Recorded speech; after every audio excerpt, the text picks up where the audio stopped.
Class 9 पलक पावड़े कविता से सभी प्रश्न उत्तर आज आप लोग के बीच दिया जा रहा है। चलिए शुरू है आप लोग का वीडियो। पहला प्रश्न है, कवि को भोर क्यों भा रहा है? उत्तर, भारत स्वाधीन हो चुका है, प्रथम सूर्योदय का पहर है, इसलिए कवि को भोर अच्छा लग रहा है। मन को भा रहा है, कवि आज़ादी के इस पावन भोर पर मन ही मन प्रसन्न है और इसकी सुंदरता और हृदय से पुलकित कर रही है। इस भोर के पावन बेला में कवि अतिशय प्रसन्न है। सारी जनता प्रसन्नता का अनुभव कर रही है। सारा राष्ट्र आज चिर प्रसन्न होकर आनंदमय सुहावन भोर के अवसर पर अपने आप को धन्य धन्य मान रहा है। रोली भरी थाली का क्या आशय है? प्रकृति के मनोहरी रूप का कवि अपने कविता में चित्रण कर रहा है। प्रकृति के रूपों का प्रतीक में प्रयोग कर कवि अपने भावों को मूर्त रूप देने में सफल रहा है। जबकि प्रातः काल में सूरज पूरब दिशा में उगता है, तब आकाश में लालिमामय दृष्टिगत होता है और प्रतीत होता है कि आकाश रूपी थाली में रोली भरा हुआ है। यहाँ कवि प्रतीक प्रयोग कर प्रातःकालीन सूर्योदय की सुषमा और आकाश का रूपक चित्र प्रस्तुत किया है। इस प्रकार छायावादी भाव की भी इस कविता में प्रकट हो रहा है। कवि प्रकृति का वर्णन में सफल रहा है। कवि को प्रकृति में हो रहे परिवर्तन किस रूप में अर्थपूर्ण जान पड़ते हैं? उत्तर, प्रस्तुत कविता में महाकवि हरिऔध जी ने प्रकृति के माध्यम से जीवन में हो रहे परिवर्तन की ओर हमारा ध्यान आकृष्ट किया है। प्रकृति परिवर्तन का मानव जीवन पर क्या प्रभाव पड़ता है, इन बातों पर चर्चा कवि ने अपनी कविता में सूक्ष्मता से किया है। कवि भोर के समय आसमान में पसरी लालिमा से काफ़ी प्रसन्न है। सूरज की लाली से आकाश ने रोली भरी हुई थाली के रूप में स्वरूप ग्रहण कर लिया है। पेड़ों पर पक्षियों के कलरव से मन प्रसन्न हो उठता है। जन जन का हृदय उमंग से भर जाता है। ओस से युक्त पंक्तियों के मोती सदृश दृष्टि हो जाती है।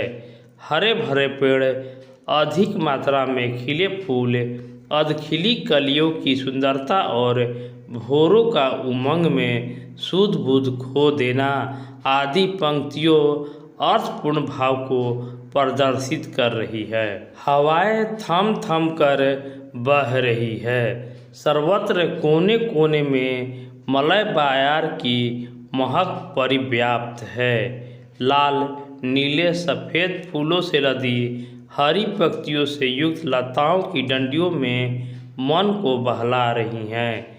झील, तालाब और नदियों का जल प्रातः की सूर्य किरणों के कारण सुनहरी चादर के रूप धारण कर लिया है। लगता है कि यह जल नहीं, सुनहरी चादर बिछी हुई है।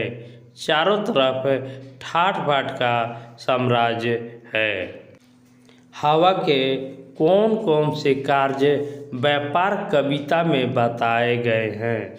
उत्तर, प्रस्तुत काव्य पाठ हमारे महाकवि हरिऔध ने हवा के माध्यम से अनेक कार्य व्यापार को पूर्ण करने का वर्णन किया है। हवाएं मंद मंद गति से बह रही हैं। वे जहाँ तहाँ थमते हुए यानी रुक रुक कर बहती है। हवा सर्वत्र कोने में परिव्याप्त है। हवा अपनी महक से यानी सुवास से सारे वातावरण को खुशनुमा बना रही है। इस प्रकार कवि ने हवा के कार्य व्यापार को कई रूपों में चित्रण करते हुए अपनी काव्य प्रतिभा का सुंदर परिचय दिया है। प्रश्न 5, सुनहरी चादरों की कहाँ बिछी हुई है और क्यों? उत्तर, काव्य पाठ में कवि ने प्राकृतिक सौंदर्य के सुंदर चित्रण प्रस्तुत किया है। अपनी काव्य प्रतिभा का परिचय देते हुए कवि ने प्रकृति के विभिन्न रूपों का सही चित्रण किया है। झील, तालाब और नदियों में प्रातःकालीन सूर्य की किरणें जब जल पर पड़ती है तब जल का स्वरूप और सौंदर्य स्वतः बदल जाता है। इस प्रकार कवि ने अपनी सुंदर काव्य पंक्तियों में प्रकृति का चित्र प्रस्तुत किया है। उस समय सूर्य के किरणों के कारण जल का रूप सुनहला दिखाई पड़ता है और लगता है कि झील, तालाब, नदियों में जल ही नहीं है बल्कि सुनहली चादर बिछी हुई दिखाई पड़ती है। जल ने सुनहली चादर के रूप धारण कर लिया है। प्रकृति स्वर्ग की बराबरी कैसे करती है?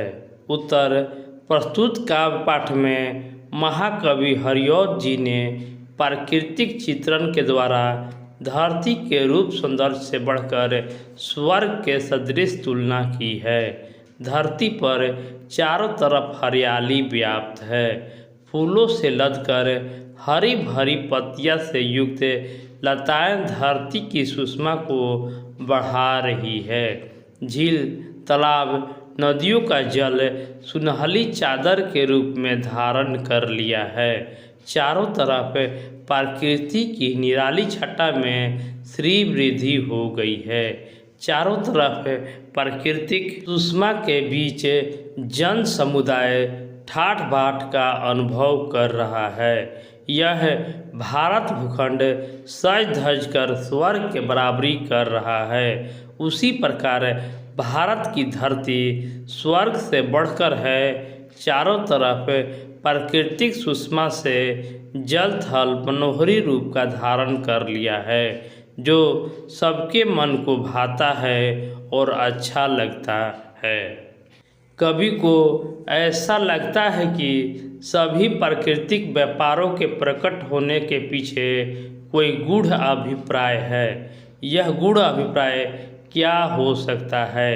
आप क्या सोचते हैं? अपने विचारों में लिखें। उत्तर, प्रस्तुत काव्य पाठ पलक पावड़े में महाकवि हरिऔध ने प्राकृतिक व्यापारों के अपने मन में छिपे गूढ़ भाव या रहस्य को प्रकट करने का प्रयास किया।